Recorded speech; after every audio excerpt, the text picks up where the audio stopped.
Corporation Act 2023, the State-Owned Enterprises Governance and Operation Amendment Bill 2024, introduced by Senator Anusha Rahman Khan on 4th November 2024. The report stands laid. Item number 7, Senator Salim Manviwala, Chairman Standing Committee on Finance and Revenue, may move order number 7. I, Senator Salim Manviwala, Chairman Standing Committee on Finance and Revenue, to present report of the committee on the subject matter of start question number 39 asked by Senator Abdul Shakur Khan on 1st November 2024 regarding the names, designations and place of domicile of the employees appointed by the Agriculture Development Bank during the last 10 years. The report stands laid, Ji. Thank you. I think 8 already ho chuka hai, 8 and 9, so we can now move to the calling attention notice. Ji, order numbers. Excuse me.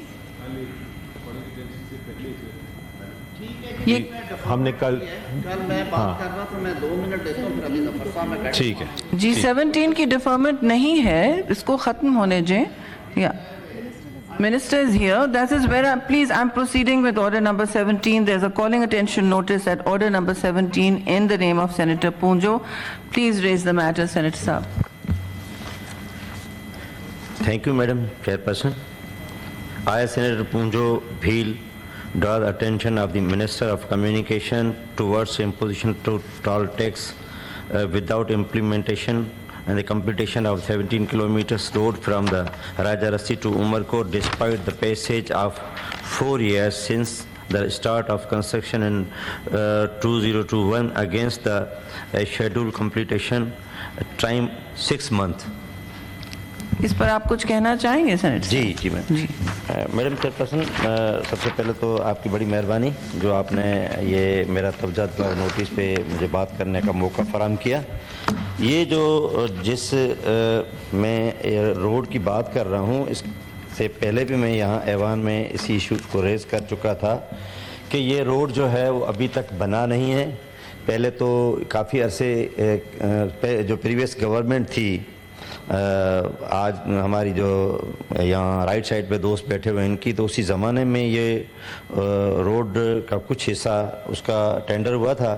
پھر وہاں کے ایک M N اے تھے جنہوں نے یہ اپنا tender کروایا تھا. پھر انہوں نے ہی اپنی کمپلیٹیشن کے دوران کوئی ان کا مسئلہ ہو گیا تھا کسی کانٹریکٹر سے، پھر انہوں نے کیس کر دیا تھا کورٹ میں. کافی عرصے کے بعد یہ کام بند رہا، لیکن ابھی یہ وہاں کا وہاں کام ہے، کام آگے نہیں بڑھا. لیکن ہوا کیا ہے کہ روڈ بنا نہیں، اس سے پہلے انہوں نے ٹول ٹیکس جو ہے کلیکٹ کرنا شروع کر دیا.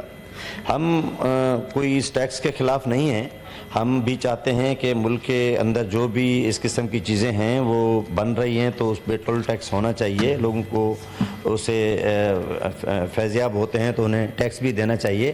لیکن میڈم عرض یہ ہے کہ یہ کوئی اتنا ڈبل کیریج روڈ بھی نہیں ہے، اور روڈ کی ایسی جو بنا ہوا ہے اس کی بھی خستہ حالت ہے اور ابھی تک کمپلیٹ ہوا ہی نہیں ہے. اس سے پہلے انہوں نے ٹول ٹیکس جو وصول کرنا شروع کر دیا ہے. وہاں کے مقامی لوگ جو ہیں وہ ایجیٹیشن کر رہے ہیں، روڈوں پہ آئے ہوئے ہیں، احتجاج کر رہے ہیں.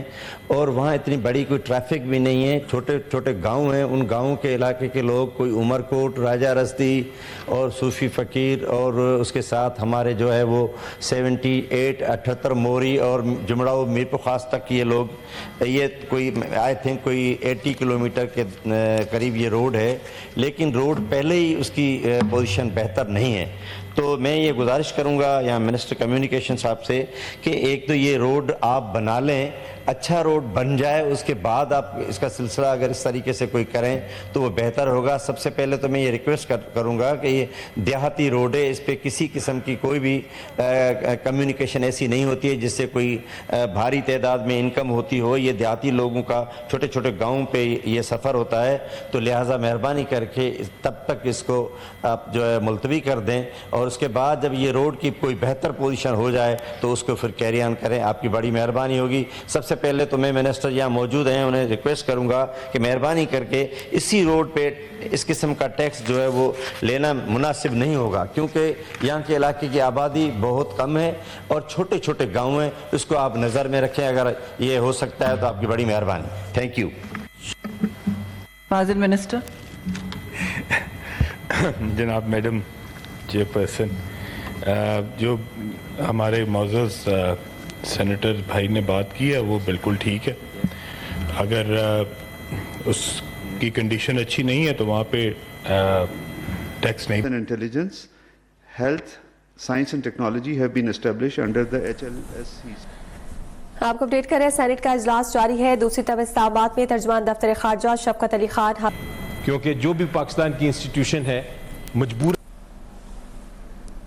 کرنی پڑے گی. چیف جسٹس صاحب کو مجبوراً ملنا پڑا, اس لیے ملنا پڑا کہ حکومت نے ریکویسٹ کی, یہ ریکارڈ کی بات ہے, حکومت نے ریکویسٹ کی کہ آپ جا کے مل لیں. ان کو اپنی ذمہ داری نبھانی پڑی, اور جو بھی اب انسٹیٹیوشن ہے پاکستان کی اس کو وہ ذمہ داری نبھانی پڑے گی, کیونکہ حکومت نے اگر کوئی معاہدہ کر لیا ہے تو اس کو پھر ہر انسٹیٹیوشن کی ذمہ داری ہے کہ اس کی پابندی کرے. تو آئی ایم ایف نے تو اب جوڈیشل کمیشن کو بھی ملنا ہے, ای سی پی کو بھی ملنا ہے, سب کچھ کو دیکھنا ہے, لیکن یہ ایک مثال بن چکی ہے, اور یہ مثال اب ایسی ہے کہ یہ اگلی حکومتوں کے اوپر بھی یہ اس مثال کی وجہ سے ان کو بھی اس پہ عمل کرنا پڑے گا. میری نظر میں اس حکومت کو ذمہ دار ٹھہراتا ہوں کہ ہماری جوڈیشری جو ہے, ہماری جو عدلیہ ہے, اس کی ساکھ کو نقصان پہنچایا, اس کی سوورینٹی کو نقصان پہنچایا, اس کی خود مختاری کو نقصان پہنچایا.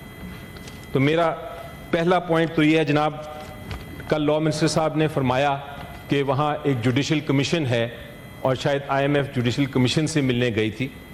یہ بات درست نہیں. جوڈیشل کمیشن تو ایک ادارہ ہے جو کہ قانون سازی نہیں کرتا, لیکن وہ سجیشنز کرتا ہے, سجیشنز دیتا ہے. تو اس سے ملنے کے لیے آپ اس کمیشن کے چیئر پرسن یا اس کمیشن کے ہیڈ سے مل سکتے ہیں. Chief justice of Pakistan. Senate کا اجلاس اس وقت جاری ہے اور سینیٹر علی ظفر اظہار خیال کر رہے ہیں. انسانی اسمگلنگ کی روک تھام کا بل بھی آج سینٹ کے اجلاس میں منظور کیا گیا ہے. آپ کو بتاتے چلیں کہ پریزائڈنگ افسر شیری رحمان کی زیر صدارت سینٹ اجلاس جاری ہے اور اجلاس میں مختلف امور پر غور و خوض کیا جا رہا ہے.